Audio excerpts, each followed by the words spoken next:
On reprend cette deuxième partie du cours sur les mers et les océans comme espace d'expression, de puissance et de rivalité entre les États avec la question sous-marine. J'avais déjà esquissé la dernière fois l'enjeu des sous-marins qui prennent une importance croissante due au fait que de nouvelles technologies comme les missiles ou les sous-marins eux-mêmes viennent menacer des grosses unités navales bien plus chères et lourdes qu'eux, comme les porte-avions, qui font que les sous-marins, de par ce rôle de menace, mais aussi par d'autres caractéristiques, prennent un rôle de plus en plus prépondérant.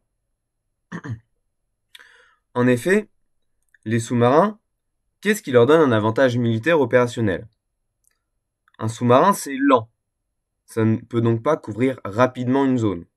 Ça a une relativement faible capacité d'emport de charge. Mais ça a d'autres intérêts. En effet, un sous-marin reste embusqué sous l'eau. Autrement dit, il est furtif des systèmes de détection radar ou satellite lorsqu'il est en immersion. Un sous-marin est tout simplement dissimulé. Il est en embuscade. Ce qui lui permet de faire peser une menace qui est une menace latente, donc dissuasive, sur tout belligérant qui voudrait risquer un affrontement naval. Pourquoi je vous dis une menace latente? Parce que le sous-marin n'est pas partout tout le temps, mais il peut être potentiellement partout tout le temps. Donc c'est son impact psychologique qui est importante, plus que ses capacités réelles. Il peut menacer aussi bien des navires de second et de premier rang qu'un porte-avions, et on ne peut pas ignorer cette menace, puisque personne ne sait où il est. Le fait qu'un sous-marin soit présent sur un théâtre fait qu'on a une menace constante sur ce théâtre d'opération, que fait peser la menace de ce sous-marin. Donc comme je vous l'ai dit, il n'est pas partout tout le temps, mais potentiellement il est embusqué et il peut à tout moment menacer des navires et des capacités navales plus importantes. Autrement dit, le sous-marin prend un rôle stratégique tellement important que cette menace latente a un effet dissuasif au point que certains se demandent si les sous-marins ne constituent pas un nouvel capital ship, un nouveau navire décisif autour desquels vont s'organiser des opérations navales. Car en effet, le sous-marin a un rôle incontournable sur des théâtres d'opération. Au point qu'on voit par exemple la France et le Royaume-Uni s'allier pour avoir en permanence un sous-marin dans l'océan Indien, en complément du groupe aéronaval qui essaye d'organiser dans cette région du monde, et que tous les pays qui veulent assurer leur sécurité essayent de se doter de sous-marins. Donc récemment, pour citer quelques exemples, la Pologne, la Roumanie ou l'Australie, toutes ces marines visent à posséder une flotte de sous-marins pour défendre leurs eaux. Et du coup, cette importance du sous-marin crée une hiérarchie, vous l'avez déjà au tableau, entre les puissances navales, entre, d'une part, on en a déjà parlé, celles qui possèdent des porte-avions et celles qui n'en possèdent pas, et des porte-avions plus ou moins importants, j'en ai déjà parlé la dernière fois, mais aussi entre ceux qui ont des sous-marins et ceux qui n'en possèdent pas, et ceux qui possèdent de simples navires de patrouille. Donc, le fait de posséder ou non des flottes de sous-marins pour défendre ses eaux et éventuellement menacer les eaux de l'adversaire sont, comme les porte-avions, un outil de hiérarchisation des puissances entre elles. Or, les sous-marins ont cette capacité d'être beaucoup moins cher qu'un porte-avions. C'est-à-dire qu'il est beaucoup plus accessible à un grand nombre de pays, en tout cas à tous ceux qui sont prêts à faire les sacrifices financiers pour cela. Ce qui en fait d'ailleurs un marché important à l'export qui est dominé actuellement par l'Allemagne avec des challengers importants français, en la personne de Naval Group, et espagnols avec Navantis. Alors, pourquoi est-ce que les champions de ce marché international des sous-marins sont européens et pas américains ou anglais? Car en fait, il y a plusieurs types de sous-marins. Les sous-marins dont je vous parle, ceux dont tous les pays cherchent à posséder quelques unités, généralement par des appels d'offres auprès des Européens, sont des sous-marins dits conventionnels, des sous-marins qu'on appelle dans le jargon SSK ou, pour les versions les plus récentes, anaérobiques. Alors, qu'est-ce que ça signifie? Ça signifie qu'ils utilisent une propulsion conventionnelle avec des moteurs au diesel. Diesel électrique la plupart du temps, c'est-à-dire qu'il y a des moteurs diesel qui génèrent de l'électricité. Il y a une mini-centrale électrique à bord à partir de moteurs diesel. Cela implique plusieurs contraintes pour ces sous-marins. Tout d'abord, ils ont un poids et une autonomie ainsi qu'une vitesse limitée. Ces moteurs ont une limite sur la puissance des moteurs, ce qui fait qu'on a des sous-marins qui ne dépassent rarement les 2000 tonnes, qui ont souvent une autonomie limitée à une dizaine, voire une vingtaine de jours en immersion avant de devoir remonter pour faire le plein. Et donc une puissance moteur limitée, donc ça se traduit aussi sur la vitesse. Autrement dit, les sous-marins dont je vous parle sont des sous-marins qui servent surtout à protéger ces mers riveraines. Ce ne sont pas des outils de projection de puissance, c'est des outils de sécurisation de son théâtre d'opération proche. Autrement dit, c'est plutôt un outil défensif ou de dissuasion locale. Puisque cette propulsion conventionnelle oblige le sous-marin à refaire surface régulièrement pour pouvoir recharger ses batteries en activant ses moteurs à diesel et évacuer la fumée, sauf avec les sous-marins anaérobiques, mais vous avez quand même qui eux sont en mesure de faire tourner leur moteur sous l'eau, mais qui vont être de toute façon limités par l'autonomie en diesel. Et donc en moyenne, on estime que des sous-marins diesel ont une autonomie à la mer qui est limitée à 45 jours. Donc au bout de 45 jours, le sous-marin doit revenir au port ou être ravitaillé en mer par un pétrolier ravitailleur. Conséquence, comme je vous l'ai dit, ce sont des sous-marins qui vont surtout servir à protéger les mers riveraines. Ce ne sont pas des outils de projection de puissance à l'autre bout du monde. Et c'est pour ça que la plupart des pays, quand on parle de pays qui ont des grosses flottes de sous-marins, on parle généralement de pays qui ont des sous-marins SSK ou anaérobiques, donc à propulsion diesel conventionnelle. Mais certains pays ont un avantage stratégique énorme sur d'autres, en faisant des vraies puissances maritimes, c'est la propulsion nucléaire. La propulsion nucléaire, qu'est-ce qu'elle apporte? Tout simplement une autonomie quasi illimitée en termes de batterie. Et donc la limite va être en réalité la résistance de l'équipage et la réserve de vivres. Puisque ces sous-marins, une fois à la mer et une fois immergés, on va perdre leurs traces. Et du coup, ils vont faire, en effet, pour le coup, peser une menace constante sur toutes les marines, tous les navires du monde entier, puisque on ne sait pas jusqu'où il a pu s'aventurer, puisqu'il peut rester des semaines, voire des mois sous l'eau tant qu'il a les frigos qui sont pleins. C'est souvent des sous-marins beaucoup plus gros, donc ont des réserves aussi plus importantes, y compris des emports d'armes.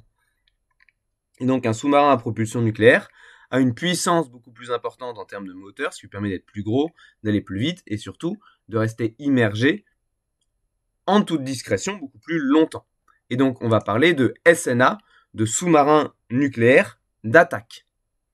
Donc vous avez la hiérarchie dont je vous ai parlé avant entre puissances, avec les puissances les plus importantes qui ont des capacités aéronavales, porte-avions ou porte-aéronefs, les puissances maritimes qui possèdent des SNA, des sous-marins nucléaires d'attaque, et ensuite les puissances secondaires qui possèdent des sous-marins conventionnels, et les pays avec une petite capacité maritime qui vont posséder uniquement des patrouilleurs. Donc c'est comme ça que vous allez hiérarchiser les puissances maritimes, en fonction du degré de maîtrise qu'ils ont dans la hiérarchie que je vous ai mis aussi au-dessus. Et donc un sous-marin nucléaire d'attaque est un sous-marin qui a une propulsion nucléaire, mais qui, attention, n'a pas d'armes nucléaires à bord, mais sa propulsion nucléaire lui permet de rester longtemps à la mer, et donc de pouvoir faire peser cette menace, de pouvoir couler n'importe quel bateau, sans crier garde, alors qu'il est immergé depuis longtemps, donc on n'a pas d'informations précises sur sa localisation et sa présence, ainsi que la possibilité de débarquer des commandos sans que personne ne le remarque, n'importe où sur le globe, puisqu'il peut rester des semaines immergé, sans avoir besoin de remonter à la surface pour faire le plein de ses batteries. Exemple d'enjeu important, on en reparlera dans l'étude de cas finale, mais en mer de Chine, les Américains et leurs alliés contrôlent la ceinture d'îles périphérique à la Chine, de sorte à pouvoir contrôler l'accès aux profondeurs de l'océan Pacifique. Et les bateaux américains peuvent traquer au sonar les sous-marins chinois qui sortent en mer. Et c'est pour cela d'ailleurs que les Chinois essayent autant une politique aussi agressive pour essayer de prendre le contrôle d'un certain nombre d'îles en mer de Chine. C'est pour contrôler les espaces où leurs sous-marins peuvent s'enfoncer dans des espaces où les fonds sont suffisamment profonds pour que le sous-marin ne puisse ensuite plus être repéré si on n'a pas sa position initiale. Alors qu'en contrôlant les îles autour de la mer de Chine, les Américains peuvent intercepter les sous-marins chinois avant qu'ils soient dans des eaux qui s'enfoncent trop profondément, et donc ensuite les traquer au radar pour les avoir en permanence sous surveillance et leur empêcher de faire peser cette menace latente. Et on a un club très fermé de puissance possédant des sous-marins nucléaires d'attaque. Bien évidemment, en numéro 1, on a les États-Unis, qui en ont une cinquantaine et qui prévoient d'en avoir jusqu'à 66. La Russie, qui a une grosse flotte héritée de l'URSS, qu'elle est en train de faire remonter en puissance dans sa course face aux États-Unis. Et contrairement à sa flotte de surface qui est vieillissante et pas toujours très fonctionnelle, la marine russe reste une vraie puissance sous-marine internationale, bien plus qu'elle ne l'est dans les autres domaines, même si elle l'est aussi. Derrière, on a la Chine qui monte en puissance avec 9 et elle prévoit d'en avoir un nombre de plus en plus important pour rivaliser avec les États-Unis. Et entre-temps, elle en a de moins bonnes technologies avec une soixantaine de SSK plus conventionnels. Vous avez la France et la Grande-Bretagne qui en ont 6 chacun. Alors j'ai précisé 6 parce que la France actuellement en a 5 opérationnels. On en aura de nouveau 6 quand la classe actuelle aura fini son remplacement. Et on a des pays qui tentent de s'en doter, le Brésil avec un partenariat français, l'Australie avec un partenariat anglo-saxon, et l'Inde avec un partenariat russe qui développe des programmes pour se doter de sous-marins nucléaires d'attaque.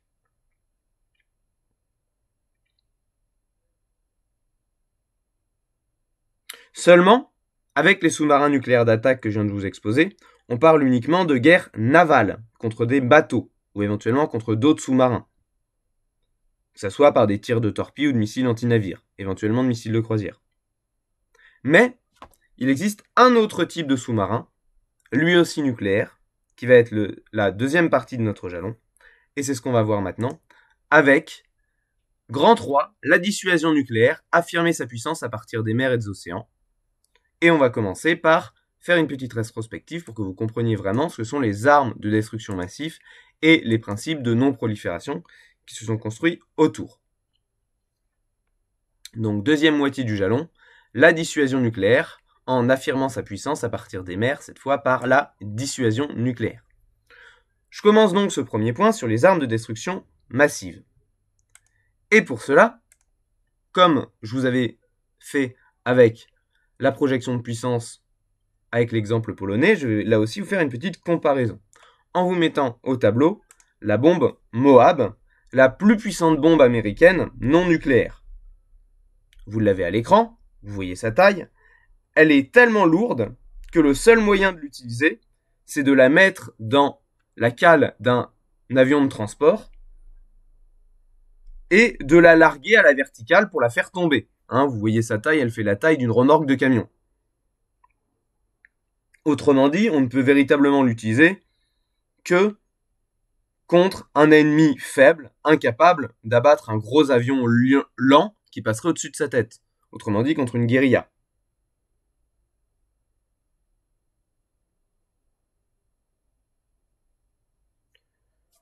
Donc, c'est une bombe qui va surtout être utilisée pour percer des montagnes dans lesquelles se seraient réfugiés des djihadistes, pour prendre le dernier exemple où les Américains l'ont utilisée en Afghanistan. Donc, une telle bombe,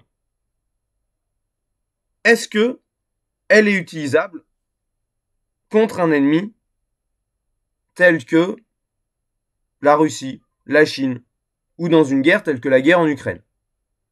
Bah non. Pourquoi? Parce qu'il y a beaucoup trop de défense antiaérienne pour que un si gros avion puisse passer en toute impunité au-dessus des lignes ennemies. Même avec tout le leurrage et le brouillable imaginable. Vous pouvez pas faire venir un gros transporteur lent à la verticale de l'endroit où vous voulez larguer une bombe pareille. Pourtant, la bombe que je viens de vous présenter est 14 fois moins puissante que la bombe nucléaire américaine larguée sur Hiroshima. Elle est 14 fois moins puissante, voilà, c'est le bon diapo, que la bombe nucléaire larguée sur Hiroshima par les Américains en 1945. Donc une seule bombe nucléaire est 14 fois plus puissante que cette bombe-là. Donc on a un potentiel, avec une bombe nucléaire, un potentiel de destruction qui est surdimensionné par rapport aux moyens utilisés. Pour vous donner un autre exemple, c'est la diapositive d'avant. Je vous présente Dresde, une ville qui a été entièrement rasée par des bombardements pendant la Seconde Guerre mondiale.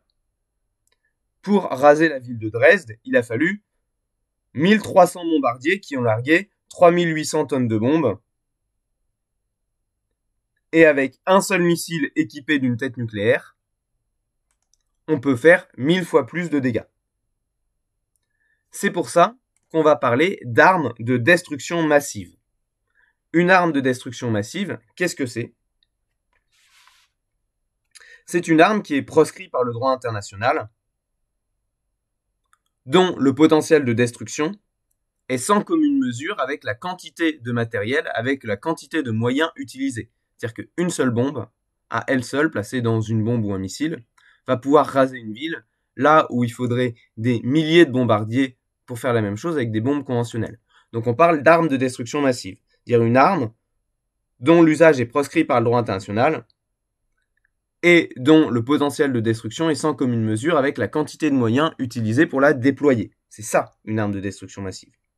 Donc dans les armes de destruction massive, on a les armes nucléaires, mais aussi d'autres types d'armes dont on ne parlera pas, ce qu'on appelle le NRBC, c'est-à-dire le nucléaire, bien évidemment, radiologique, radiation nucléaire, bactériologique et chimique, donc les armes biologiques et les armes chimiques.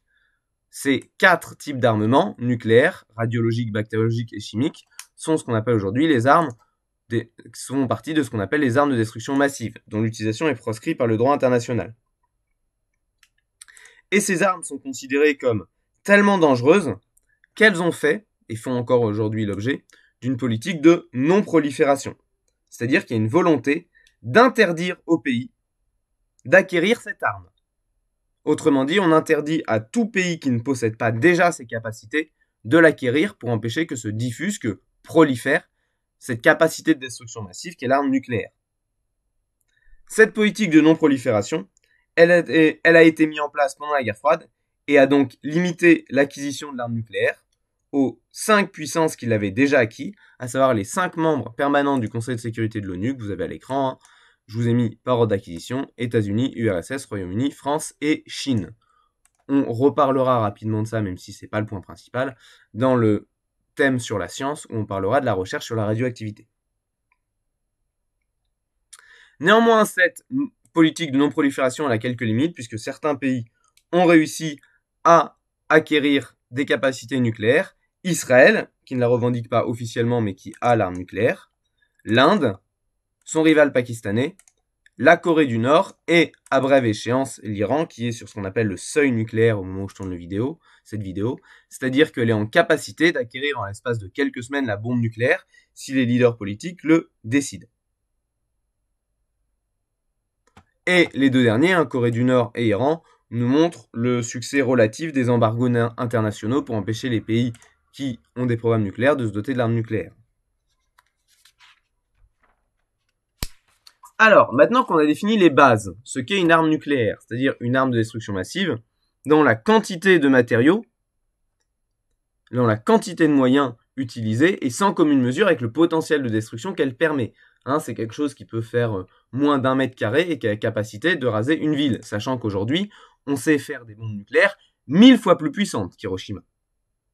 Et donc maintenant qu'on a cadré ce qu'est une bombe nucléaire, on va voir sur quoi se repose la diplomatie à partir de ces armes nucléaires, c'est-à-dire la dissuasion nucléaire. Donc deuxième point, maintenant qu'on a vu ce qu'est une arme nucléaire et une arme de destruction massive, concrètement, pragmatiquement, on va voir la doctrine qui s'en dégage avec la dissuasion nucléaire.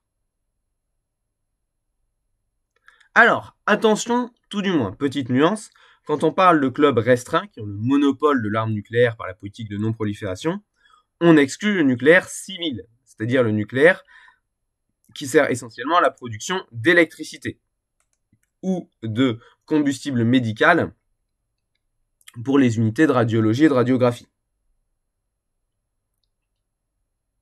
C'est une technologie qui est beaucoup moins dangereuse, que possèdent beaucoup plus de pays. Beaucoup de pays ont des petits réacteurs nucléaires, ne serait-ce que pour produire du matériel médical ou pour produire de l'électricité. Et c'est un matériel nucléaire qui est moins dangereux, qui ne permet pas d'avoir la bombe, puisque ça nécessite un taux d'enrichissement de l'uranium qui est beaucoup plus faible. Autrement dit, le taux d'uranium radioactif dans une quantité de matière est trop faible pour pouvoir être utilisé pour provoquer une explosion nucléaire. Il y a une réaction en chaîne que je ne vous expliquerai pas là parce que c'est quelque chose d'un peu compliqué, on n'est pas en spécialité physique. De sorte que le déclenchement de ce qu'on appelle le feu nucléaire est réservé strictement à un certain nombre d'États qui, eux-mêmes, vont chercher à réserver cet usage, à déclencher le feu nucléaire uniquement dans un principe de dissuasion. Et c'est le premier terme de cette partie, dans un principe de dissuasion. C'est-à-dire pour dissuader d'une agression. Le feu nucléaire est réservé pour les pays qui possèdent la bombe nucléaire, donc militaire, à ne pas confondre avec le nucléaire civil, un principe de dissuasion. Dissuader l'adversaire de t'agresser, sinon tu as cette capacité à utiliser en représailles. Alors, est-ce que ça empêche des pays nucléaires d'être en guerre? Non. Les États-Unis ou la France ont été attaqués. Puisque le principe de dissuasion nucléaire implique qu'on ne peut l'utiliser que pour les intérêts vitaux d'un pays. Alors, les intérêts vitaux, ça varie selon les doctrines. C'est bien sûr la défense du territoire, mais ça peut être aussi des éléments extérieurs dont dépend la survie du pays. Chaque pays a sa doctrine, c'est-à-dire son mode opératoire, selon lesquels il annonce qu'il emploiera l'arme nucléaire dans telle ou telle situation. Et du coup, on a une sorte de tabou où personne n'ose utiliser l'arme nucléaire de peur que les autres puissances nucléaires soient tentées de l'utiliser en retour ou se sentent désinhibés par le fait d'avoir vu une puissance utiliser l'arme nucléaire et se permettent à leur tour de l'utiliser. C'est ce tabou qui fait qu'on limite le feu nucléaire à un principe de dissuasion qui explique que personne n'ose utiliser ainsi l'arme nucléaire et donc par exemple que dans la guerre en Ukraine, conflit qui se passe sur le territoire de l'Ukraine, tous les acteurs font en sorte de limiter les opérations au territoire de l'Ukraine occupée, et donc de ne pas porter le conflit en Russie. Les Ukrainiens ne tentent pas, ou peu, et sans chercher à se maintenir sur place, d'offensive sur le sol russe. Dans le meilleur des cas, ils y font des raids. Mais à aucun moment, ils ne cherchent à envahir un pan du territoire russe, pourtant moins bien défendu, afin de l'échanger contre un pan du territoire ukrainien. Parce que tous les mécènes de l'Ukraine, les mécènes occidentaux, tous ces sponsors occidentaux, lui interdisent d'utiliser leur armement pour attaquer directement le sol de la Fédération de Russie, afin que la Russie ne puisse pas prétendre qu'elle est menacée sur son sol et utiliser l'arme nucléaire. Et du coup, la Russie, elle, n'ose pas l'utiliser en Ukraine, de peur que les pays occidentaux soient tentés de faire de même, ce qui n'empêche pas de se menacer mutuellement de l'arme nucléaire. La menace n'est pas le passage à l'acte. On a donc une utilisation qui est purement dissuasive.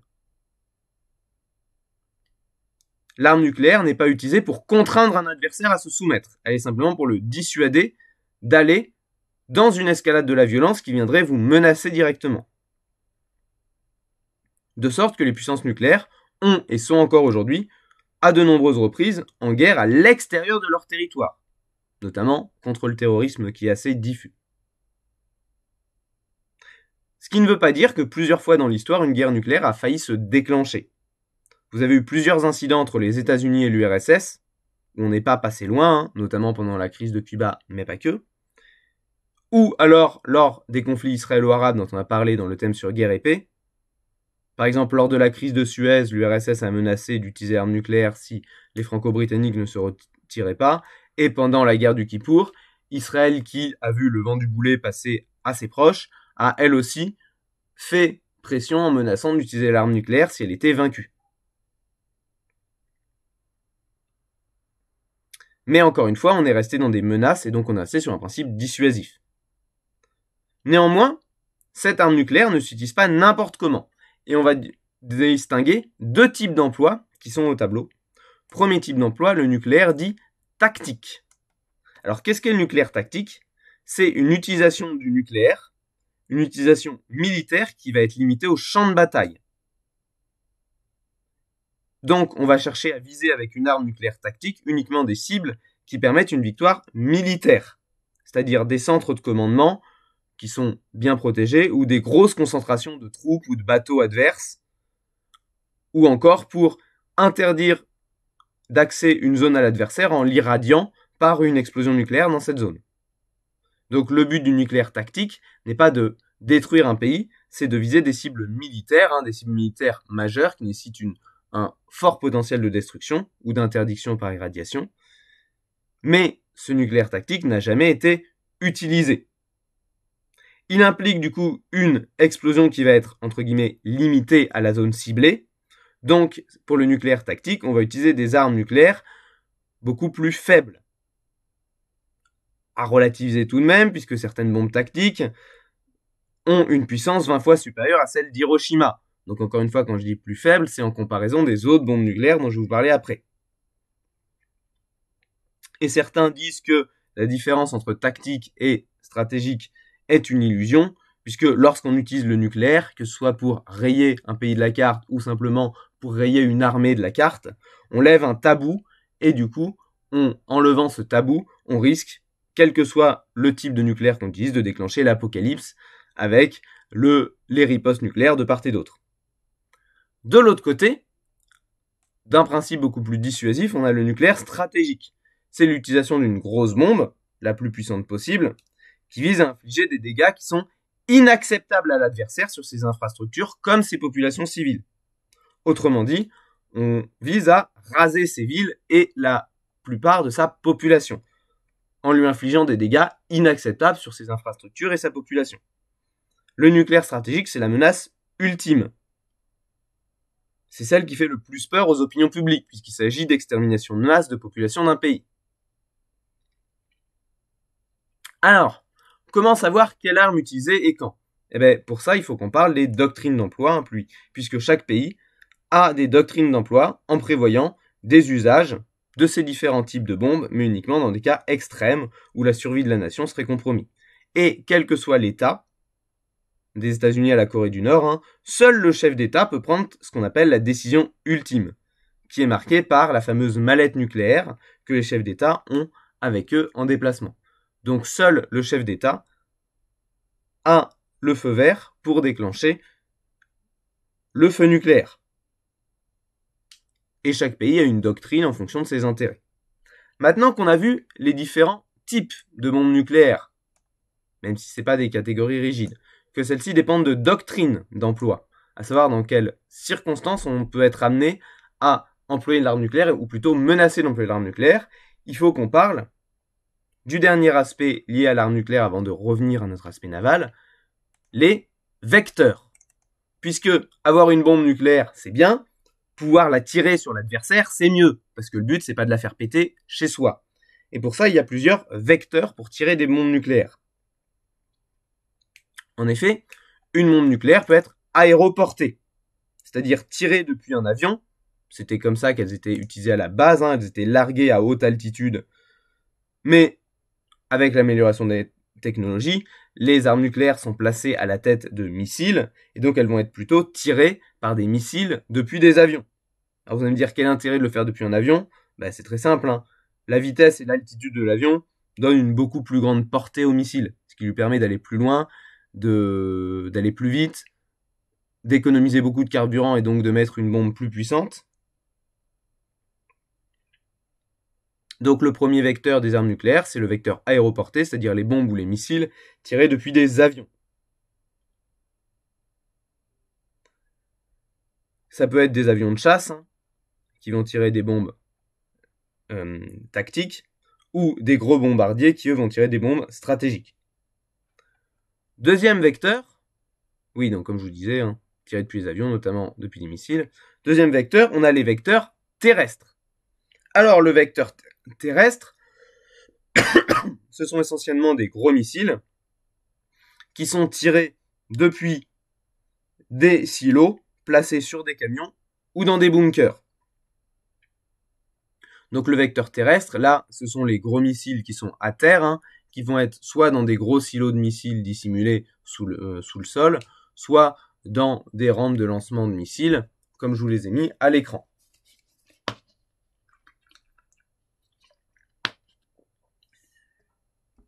À savoir en plus que au début de la guerre froide, hein, on avait aussi, enfin pendant toute la guerre froide, certains de ces engins existent encore aujourd'hui, notamment en Russie, on avait de l'artillerie nucléaire, donc des canons qui possédaient une petite ogive nucléaire, pouvant raser une zone de l'ordre d'1 à 2-3 km.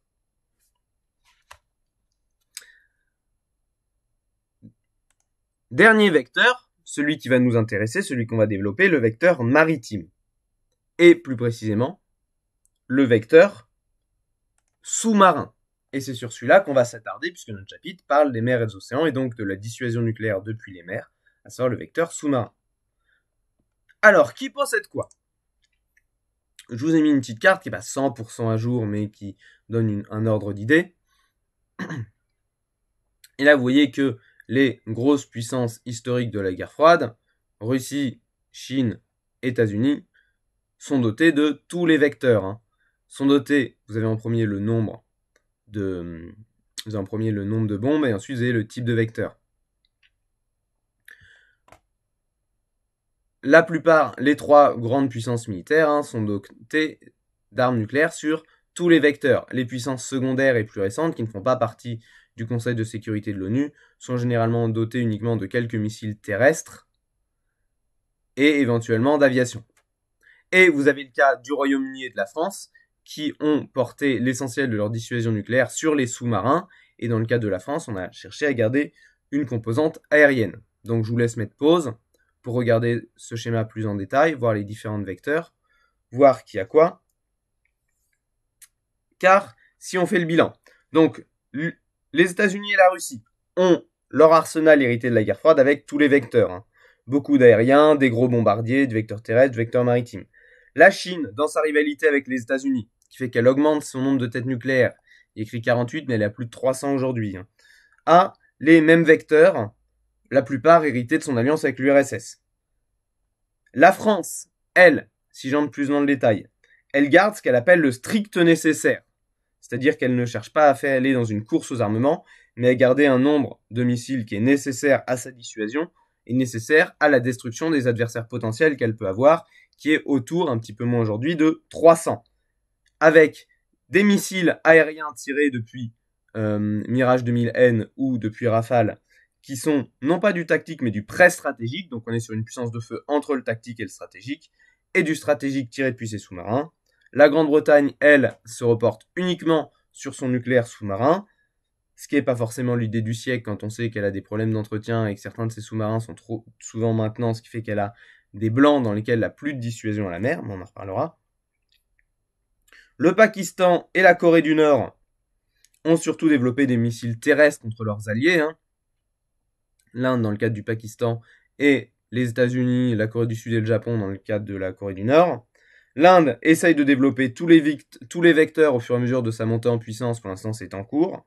Et Israël, ce n'est pas officiel, tout comme l'Iran, qui ont tous les deux essentiellement une capacité de missiles balistiques. Donc lié à la course à l'espace, on avait déjà parlé, du lien entre missiles balistiques et spatial.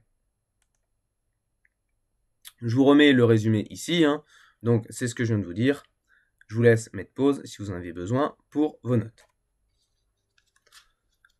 Maintenant qu'on a vu ce qu'était une bombe nucléaire, qu'on a vu le principe de la dissuasion, on va revenir à notre chapitre plus concrètement pour voir comment la dissuasion nucléaire maritime est un élément stratégique majeur.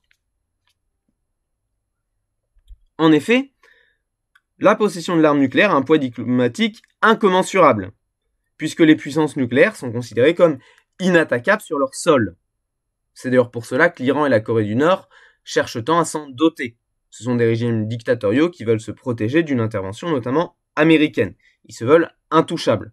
À partir du moment où ces pays auront l'arme nucléaire, on ne peut plus les attaquer. Si la composante terrestre est souvent la plus impressionnante, celle qui est le plus montrée lors des gros défilés, notamment par les puissances qui aiment montrer leurs muscles,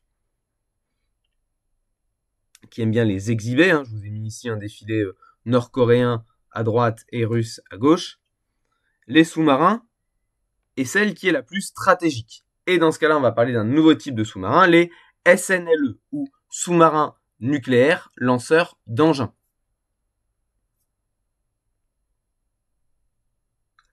Comme les sous-marins nucléaires d'attaque, les sous-marins nucléaires lanceurs d'engins ont une propulsion nucléaire, ce qui leur donne une autonomie en énergie illimitée même sous l'eau, mais sont en plus dotés de missiles nucléaires qu'ils peuvent tirer, et pour les sous-marins les plus récents, qu'ils peuvent tirer en restant immergés. Autrement dit, alors c'est forcément des images de synthèse à ce niveau-là, qu'ils peuvent tirer en restant cachés sous l'eau. C'est-à-dire qu'ils n'ont pas besoin de faire surface, ils peuvent les tirer en immersion. Alors quel est l'intérêt à plus d'1 milliard le sous-marin par rapport à un missile terrestre? Eh bien, il y en a plusieurs. Il y a plusieurs intérêts par rapport à un missile terrestre. Tout d'abord, la portée. Vu qu'un sous-marin peut rester des semaines, voire des mois sous l'eau furtif, il peut se rapprocher de sa cible. Autrement dit, ça donne une capacité d'être à portée de tir d'un ennemi qui se trouverait à l'autre bout du monde. Sachant que les missiles balistiques tirés depuis les sous-marins font au moins 10 000 km de portée. Mais plus vous vous rapprochez, plus vous êtes compliqué à intercepter, puisque vous détectez le tir de missile, et donc le temps et la distance que vous avez pour l'intercepter est plus limité. Mais surtout, le principal intérêt des sous-marins nucléaires lanceurs d'engins, c'est la discrétion. C'est leur discrétion.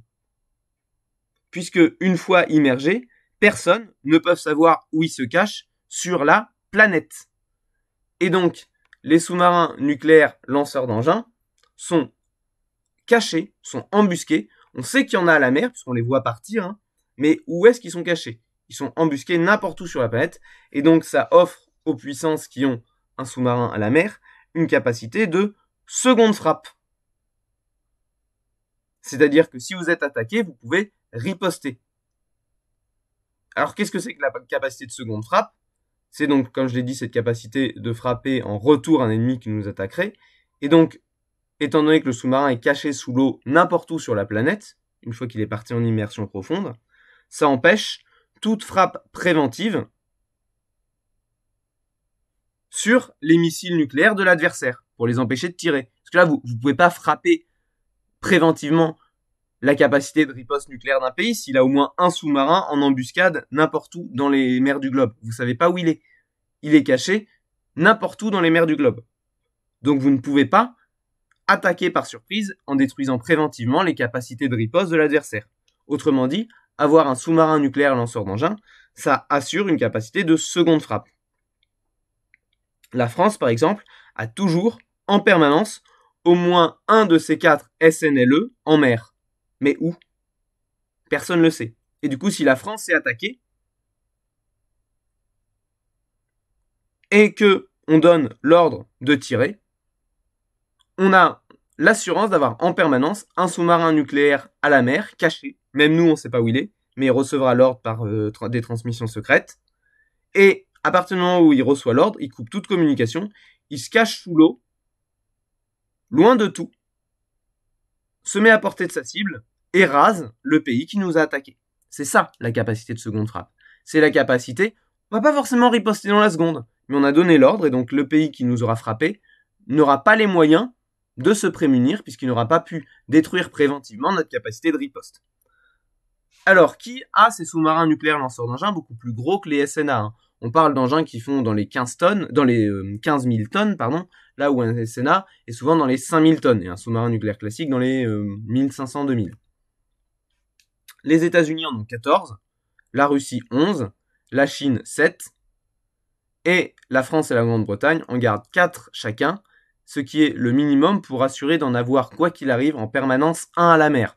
Bon, sauf côté Grande-Bretagne où ils ont tellement coupé dans les budgets et étalé leurs paiements depuis Margaret Thatcher qu'en ce moment ils ont des problèmes de maintenance et ils se retrouvent avec des blancs dans lesquels ils ont aucun sous-marin à la mer pour assurer leur riposte nucléaire. L'Inde en a 2, ce qui veut dire qu'elle n'est pas en mesure d'en avoir en permanence tout le temps un sous l'eau, mais elle a des missiles terrestres. La Corée du Nord en aurait un, mais semble-t-il plutôt à propulsion diesel électrique conventionnelle. Les sous-marins nucléaires lanceurs d'engins français sont basés sur l'île Sainte, que je vous ai mis sur la carte. Pourquoi à cet endroit de la Bretagne? Tout simplement parce que c'est un endroit en eau profonde, ce qui permet aux sous-marins de s'engouffrer, de plonger rapidement vers des eaux profondes, donc plonger rapidement vers des bas-fonds, et donc de ne pas pouvoir être traqués par des navires d'une puissance rivale qui voudraient menacer la France et garder donc tous les sous-marins à portée de vue, et donc le poursuivre sous l'eau en le traquant au sonar. Là, non. C'est un endroit où il peut s'enfoncer sous l'eau, hors de portée des capacités de traque des puissances rivales. Et au cas où, pour les dissuader, il y a toujours un SNA qui l'accompagne dans son opération de départ, jusqu'à ce qu'il soit profondément enfoncé sous l'eau, et en surface, un avion de patrouille maritime, pareil, pour dissuader qui que ce soit de venir traquer notre sous-marin avant qu'il devienne indétectable, puisque, je rappelle, il reste traquable au sonar, mais il faut être juste à côté. Donc s'il est planqué dans l'océan mondial, bon courage pour le retrouver. Et chaque sous-marin nucléaire lanceur d'engins français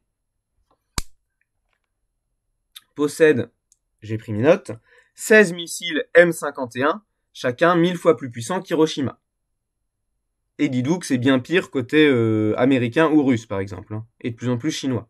Donc chacun des sous-marins nucléaires français possède 16 missiles mer-sol, donc tirés depuis la mer pour frapper le sol, M51, mais c'est pas n'importe quel type de missile, puisque ce sont des missiles balistiques.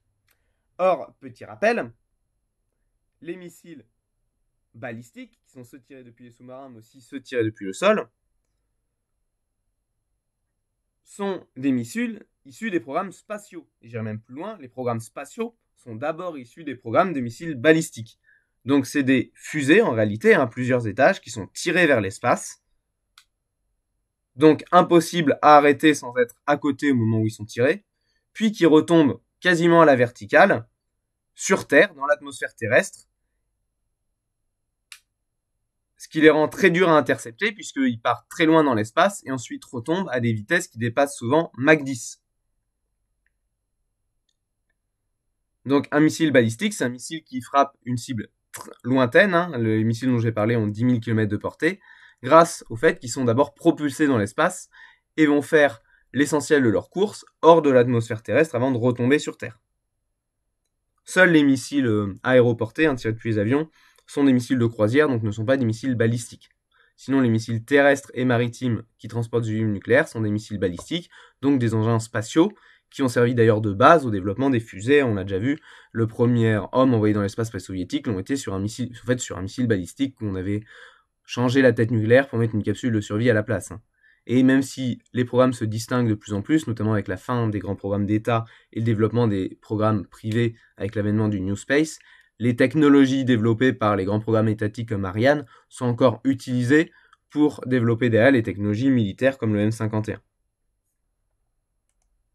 Et ne croyez pas que l'arrivée des missiles hypersoniques met fin à cette coopération entre programmes spatial et missiles, notamment missiles de dissuasion nucléaire, puisqu'il existe deux types de missiles hypersoniques, les missiles hypersoniques de croisière, grâce à des super stratoréacteurs, mais qui pour l'instant sont faiblement au point, et qui sont surtout des missiles aéroportés tirés par les avions, donc, comme je l'ai déjà dit. Mais la plupart des missiles balistiques sont ce qu'on appelle des planeurs. C'est ce que vous voyez ici, c'est-à-dire qu'ils sont en fait largués à la limite de l'atmosphère par un missile balistique. Ils vont profiter de la vitesse de mise en haute atmosphère pour ensuite retomber de quelques milliers de kilomètres et utiliser cette très haute vitesse pour planer à très haute vitesse dans l'atmosphère jusqu'à leur cible. Donc même les missiles hypersoniques sont des missiles qui vont être d'abord lâchés par un missile balistique avant de faire un petit bond vers le bas pour prendre de la vitesse, puis planer à haute altitude pour venir frapper leur cible. Donc on est aussi dans du spatial. Donc un missile hypersonique, c'est un missile qui dépasse Mach 5, là où un missile balistique, lui, peut quand même retomber jusqu'à Mach 20 au moment de sa retombée sur Terre, mais qui va avoir en plus la caractéristique d'être hyper véloce, c'est-à-dire de manœuvrer en zigzagant dans l'atmosphère pour éviter toute interception. Lorsqu'on parle de l'évolution de la dissuasion nucléaire, notamment navale, il ne faut pas penser uniquement aux missiles hypersoniques, et notamment aux planeurs hypersoniques qui vont remplacer les missiles balistiques. Il faut aussi penser aux torpilles, puisque la Russie a annoncé développer la torpille nucléaire Poséidon, qui est en réalité non pas une torpille mais un drone naval, largué depuis un SNA ou un SNLE, qui peut parcourir là aussi 10 000 km, mais les parcourir sous l'eau, cette fois non pas à haute altitude mais à haute profondeur, pour traverser un océan et venir frapper les côtes d'un pays ciblé, notamment ses ports militaires. Donc ça permettrait de détruire des flottes ennemies au port. Et le fait qu'il viendrait traverser un océan à forte profondeur les rendrait, mais là encore une fois c'est des spéculations parce que c'est pas au point, ininterceptables puisqu'on n'a rien pour détecter comme ça ce qui se passe dans les fonds des océans, à part être juste à côté, et c'est encore plus difficile pour les intercepter. Et attention aussi, attention à ce que vous voyez dans les presses occidentales, qu'on a récemment parlé d'une arme de l'apocalypse qui pourrait provoquer des tsunamis nucléaires. Non. L'explosion nucléaire d'une telle torpille ne serait pas assez puissante. Il y a eu des calculs qui ont été faits. On est sur des explosions qui sont 10 fois moins puissantes qu'un séisme qui vient provoquer un tsunami. Donc là, on parle juste d'explosion contre les côtes. Mais, tout comme le missile hypersonique, je digresse puisque je parle pour l'instant d'éléments qui sont prospectifs, autrement dit, qui ne sont pas quelque chose que l'on va voir à courte échéance. Donc méfiez-vous de l'emballement médiatique. Pour conclure ce chapitre,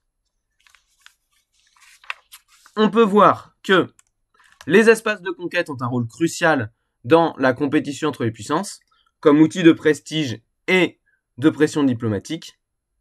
Cela par le contrôle des communications ou du renseignement, via l'espace, via les forces de projection navale.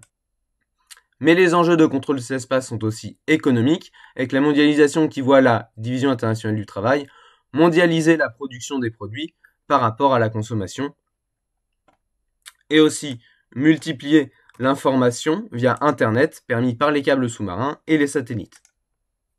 Ces nouveaux enjeux nécessitent de pouvoir être protégés, donc de maîtriser ces espaces, aussi bien extra-atmosphériques que maritimes.